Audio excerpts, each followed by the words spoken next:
Class 10 biology का पूरा syllabus सिर्फ एक वीडियो में।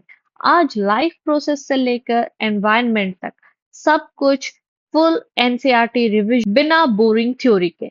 Without wasting time let's get started.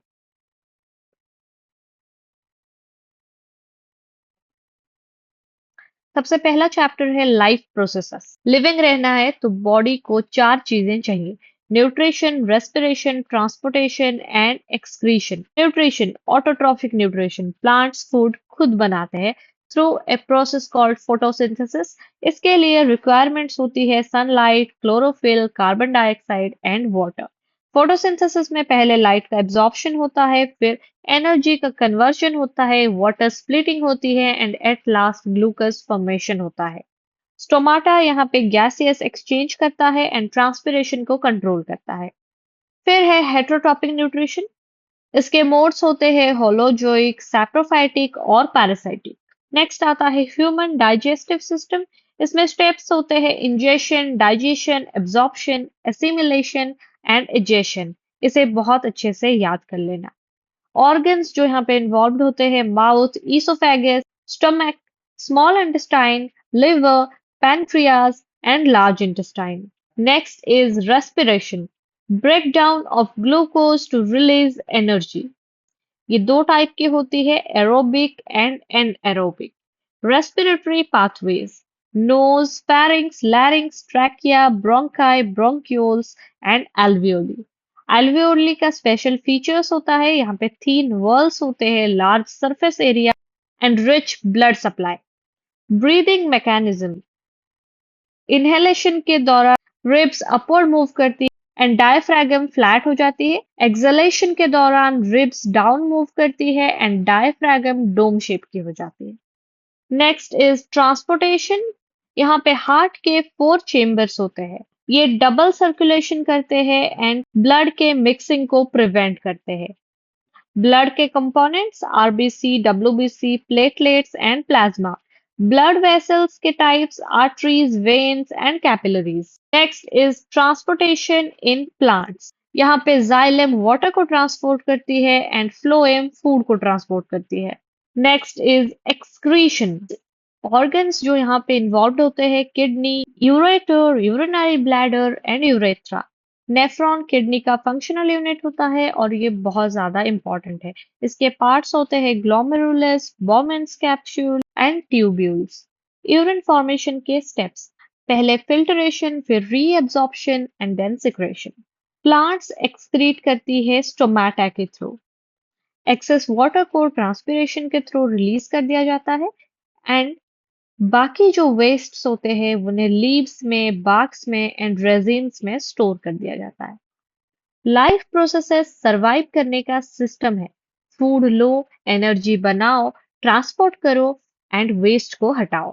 कुछ इंपॉर्टेंट एनसीईआरटी कॉन्सेप्ट जो बिल्कुल मिस नहीं करना है: role of enzymes in digestion, difference between breathing and respiration, importance of hemoglobin, why heart has thick muscular walls, transpiration helps in cooling and transport, kidneys maintain salt and water balance, osmo regulation. ये बहुत अच्छे से करके जाना। यहाँ पे कुछ ultra quick revision lines है, इन्हें भी एक बार अच्छे से पढ़ लेना।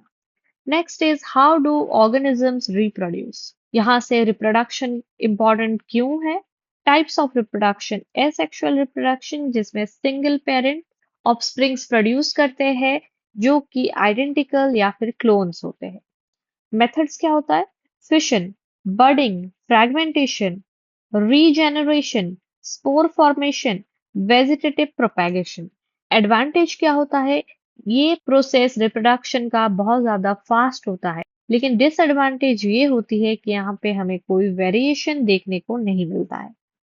फिर है सेक्सुअल रिप्रोडक्शन, जहाँ पे 2 पेरेंट्स इन्वॉल्व होते हैं एंड जाइगोट फॉर्म करते हैं। यहाँ पे हमें वेरिएशन भी देखने को मिलता है। Reproduction in flowering plants: flower के parts, sepals, petals, stamen, pistol.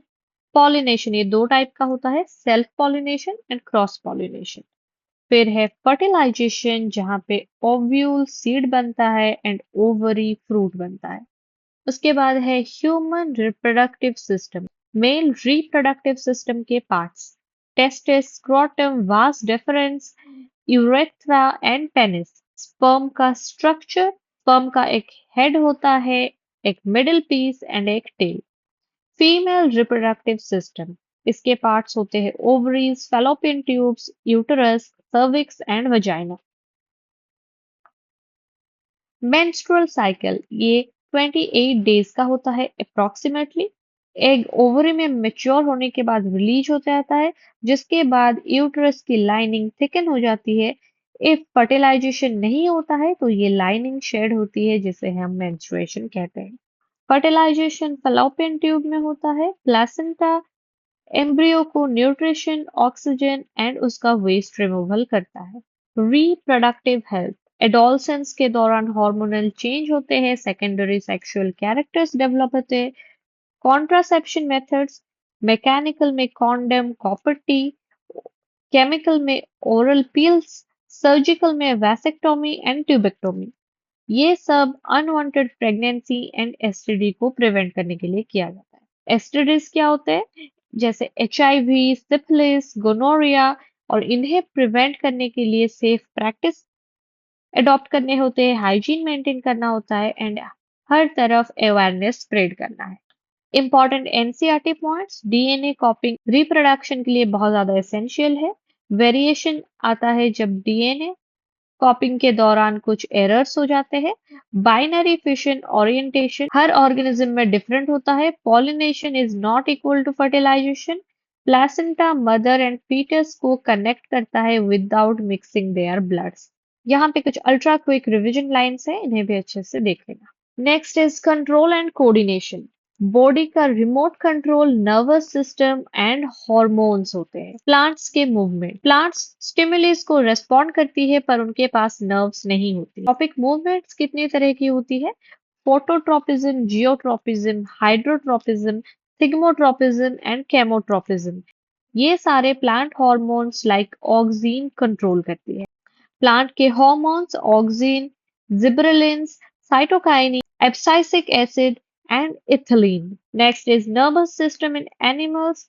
यहाँ से स्ट्रक्चर ऑफ न्यूरॉन बहुत ज्यादा इंपॉर्टेंट है। सेंट्रल नर्वस सिस्टम, जिसके part brain and spinal cord है। ब्रेन में fore brain, mid brain and hind brain. इनके स्ट्रक्चर एंड फंक्शन को याद कर लेना। फिर है peripheral nervous system.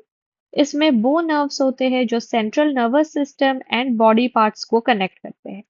Reflex action, ये बॉडी का क्विक रिस्पॉन्स सिस्टम है, जिसमें receptor, sensory neuron, spinal cord, motor neuron and effector होता है।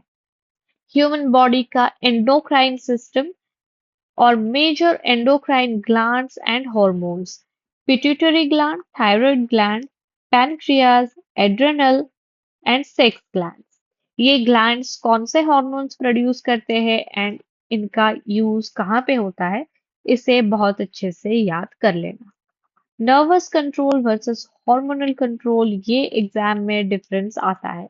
इंपॉर्टेंट एनसीईआरटी कॉन्सेप्ट: सिनेप्स क्या होता है, ब्रेन को स्कल की प्रोटेक्शन की जरूरत क्यों होती है, सेरेब्रो स्पाइनल फ्लूइड क्या होता है, reflex action, oxygen, thyroxine deficiency. ये सारी चीजें अच्छे से देख लेना and ultra quick revision line. Next chapter is heredity and evolution. What is heredity? Why do you look like your parents? ये सारी चीजें जेनेटिक्स, जीन और डीएनए सेगमेंट से आती है। Important genetic terms: gene, allele, trait, genotype, phenotype, dominant trait, recessive trait. यहाँ पे important है मेंडल का experiment. Monohybrid cross and dihybrid cross. Monohybrid cross में सिंगल ट्रेड देखने को मिलता है, डाइहाइब्रिड क्रॉस में डबल ट्रेड देखने को मिलता है। मेंडल के laws: laws of domination, law of segregation and law of independent assortment. Next is sex determination in human. Humans have 23 pairs of chromosome and the last pair is sex chromosome. Child का sex हमेशा mail के chromosome की वजह से decide होता है।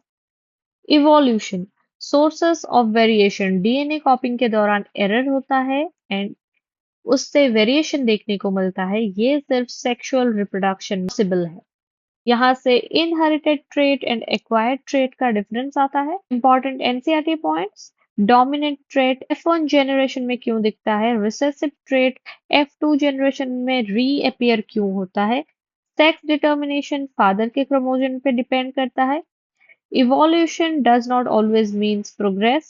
It means adaptation. Small variation accumulate over generations. Our environment. Nature एक balance system है और ह्यूमंस उसको डिस्टर्ब कर रहे हैं।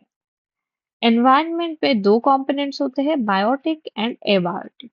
इकोसिस्टम, इसके कंपोनेंट्स होते हैं producers, consumers and decomposers.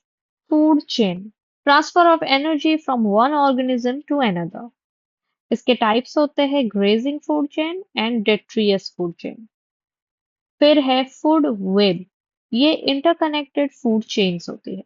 Tropic levels, ये ईच स्टेप होते हैं फूड चेन के। पहले producer, primary consumer, secondary consumer and tertiary consumer.